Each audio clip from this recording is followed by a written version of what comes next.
Good afternoon, and welcome to your walkthrough setup of DomainThrasher using your ThreatConnect instance. Step one will be importing the dashboard. To do that, you'll go to Dashboard, Import Dashboard, and use the domain_thrasher.tdb dashboard file. You'll click Enter, you'll have that added, and then you'll click the DomainThrasher dashboard. From there, at the top right, you will go to Share Dashboard and click Save. You'll need this URL for the integration to operate effectively. Your URL will be different depending on the URL of your instance, but you will need this dashboard URL to make the integration work in terms of visualization. What I like to do is keep a little text here that I can use. I'll explain what all the rest of this is, but I use that on the line. Next step is you'll go to System Settings. You will need administrative permissions or work with an administrator of your platform to get to this level of settings. So please make sure that you have someone that can get this to this area of the platform. Next, you'll go to Attribute Types and you'll go to Upload. You'll select a file and you'll select this attributes.json file. In this case, I've actually already brought these attributes in, but it'll show a screen of the attributes you'll be bringing in, and you'll just click Save at the bottom after selecting the file. From there, you'll need to go to 3 different attributes. Number 1 is called Fuzzer, and you'll click the pencil icon on the right-hand side, and make sure that Enabling Group By is turned on. Same thing for the next attribute, Registrar, pencil icon, Enabling Group By. These will be turned off upon import, so you will need to turn them on. And the last attribute is going to be monitored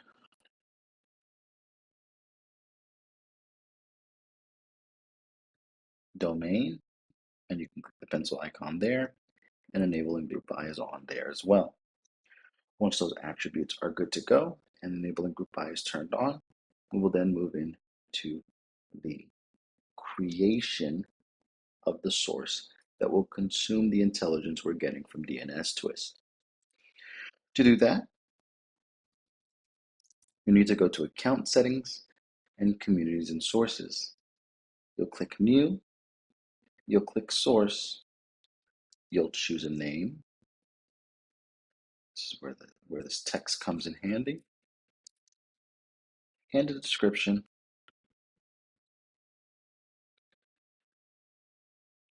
You'll allow for data copy, workflow, feed email ingest, phishing email ingest, custom attributes, custom security labels, automated deprecated confidence, deprecation of confidence, and if you'd like bulk indicators, you can turn that on as well. We'll need to choose an owner, okay? And that takes care of where the intel will actually be living once the integration is live. The next step will be to go to playbooks.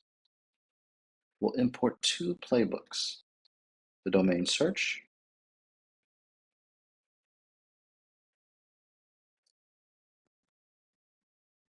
and before we configure this, we're going to go back to playbooks and import one more, which is the DomainThrasher create associations. We'll just import that.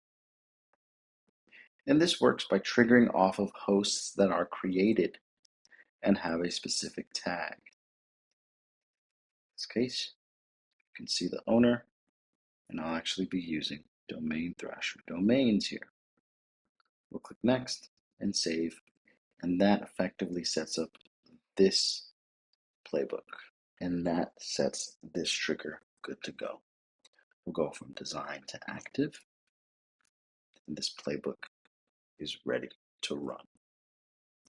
We'll go back to our first playbook that we imported.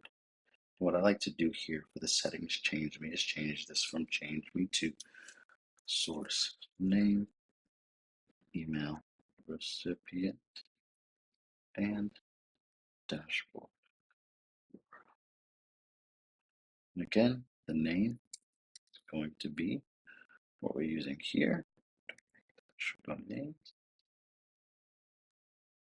Here for the emails, where you'll put your email for the automation at the end to send you the number of newly found squatted domains. In this case, we'll put my email.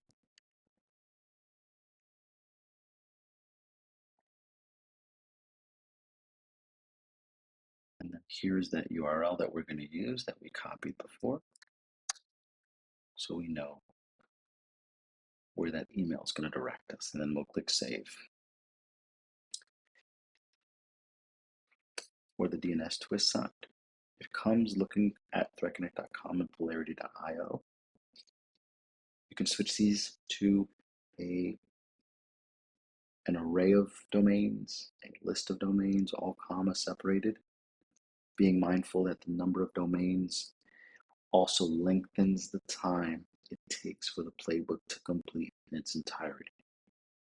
Okay, but we'll keep these two domains and go forward. Save that. Go from design. Before we go there, I'm going to go to the component here. Make sure we flip this to active. This is just taking us through the steps of importing what DNS Twist is able to give back to us.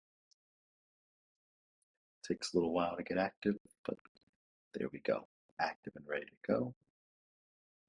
And before we activate this one, as you can see, it's set to a timer trigger. What I'll do for us to run a test today is bring in a web hook trigger.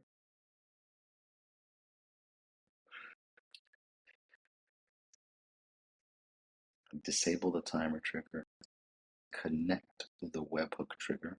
This allows us to test right now in real time today. We'll go from design to active. And what we'll do before we do activate this is we're going to go to the activity page here so we can see when the playbook is running. There we go. And now the playbook is taking its turn to run. Means that DNS Twist gives back. We also imported another playbook that's actually going to start kicking off right now. As you can see, these workers are now kicking off based off the hosts that are being created from DNS Twist. And we'll see a few of these keep running. They're pretty quick, no more than about 20 to 30 seconds. And the next one will start running right after, and continuously. And what that playbook does is start to create associations, adding attributes, and doing all the magic needed to visualize on the dashboard. Okay. So we're getting all that going. You can see a lot of information happening. This is what you want to see when this DomainThrasher playbook is running.